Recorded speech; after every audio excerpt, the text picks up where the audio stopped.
What if I told you that the biggest tech story of 2025 feels eerily similar to a financial disaster from over 2 decades ago? A time when the internet was so revolutionary, people said the old rules of valuing a stock no longer applied. You run out of greater fools, they said. And after what they called Black Friday in the spring of 2000, the stampede reversed. The Dow and the NASDAQ plummeted, marking the worst single-day point loss ever. Fast forward to 2025, AI valuations are now bigger than the dot-com bubble ever was. Nvidia alone makes up nearly 8% of the S&P 500. Add Microsoft and just two companies hold 15% of the entire index. A concentration we haven't seen since Cisco and Yahoo were carrying the market 2 decades ago. So is the AI gold rush a repeat of history? Or is this time truly different? Let's break it down. Imagine stepping back into 1999. The internet was exploding, IPOs were going parabolic. The NASDAQ composite shot up an incredible 400% between 1995 and its peak in March 2000, hitting 5,048 points. The narrative? If it has .com, it's going to the moon. People quit their jobs to become day traders, convinced they'd found the secret to instant wealth. Valuations? Absolutely insane. The NASDAQ's price to earnings ratio hit an astonishing 200. For the top 10 stocks, it was 161. Companies were burning cash, focusing on eyeballs and mind share rather than actual profits. Many had no real business model, just a website and a dream. Fueling this fire was easy money. Low interest rates meant capital was cheap and plentiful. It was the perfect environment for speculation. But as we all know, paper millionaires don't last forever. The market eventually runs out of greater fools. The NASDAQ plunged a shocking 78% from its peak by October 2002. Trillions of dollars vanished. It was a brutal, painful lesson.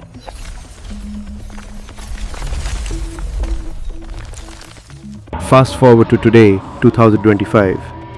The feeling is identical. You can't open social media without seeing posts claiming AI agents will replace 90% of software, or threads listing the must-own AI stocks for the coming revolution.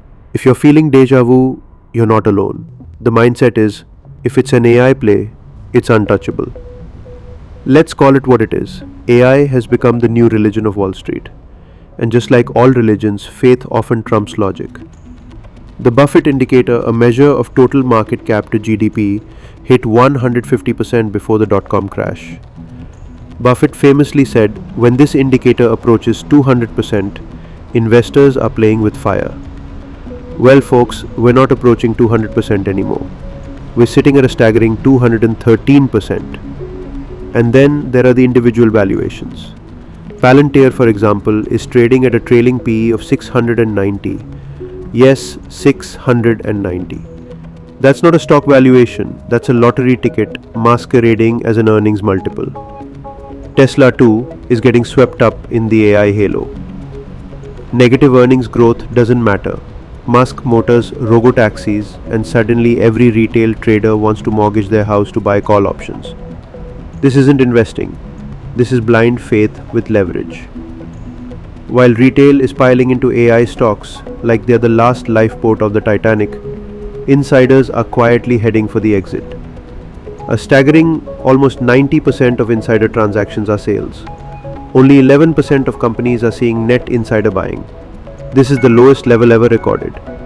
Institutions are no better. Over the past 4 weeks, they've dumped $8.5 billion in single stocks and ETFs. Meanwhile, retail has been net buyers for 30 of the last 32 weeks. This is the same setup we saw in the late 90s. Insiders cash out, institutions hedge, and retail is left holding the bag. But don't worry, you'll still have that AI branded bag to carry your losses in style. Now, none of this means AI isn't real. Just like the internet in the 90s, AI will transform industries. But investors forget that the internet didn't stop being revolutionary after the dot-com crash. It just took years for valuations to catch up with reality. Here's where 2025 might be different. Profitability. The dot-com era was filled with unprofitable startups burning cash. Today's AI leaders like Nvidia and Microsoft are highly profitable giants with massive cash flows and proven earnings. Interest rates. Back then, low rates meant easy money fueled rampant speculation. Today, higher interest rates mean capital is more expensive, demanding more disciplined investment. Market awareness. In 1999, there was a widespread belief that old rules didn't apply. Today, there's greater skepticism and discussion around AI's limitations, costs, and risks. We've learned lessons.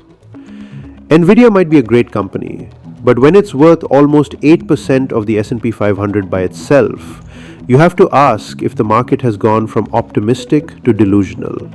Right now, we're in a market where greed is driving everything.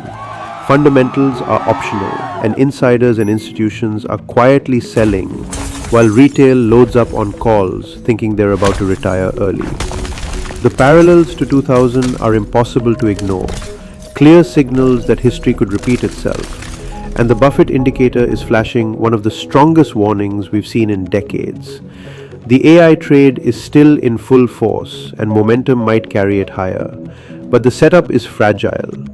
One earnings mess, one hawkish comment from Powell, one hot inflation print, and this whole narrative could shift overnight. The market is priced for perfection, and if history tells us anything, perfection rarely lasts. If you found this breakdown valuable, please hit that like button and subscribe. And for detailed chart breakdowns, technical analysis, and breaking news I share throughout the week, please find detailed report on our portal Zalwora.ae. The link is in the description below. Thanks for watching, and I'll see you in the next one.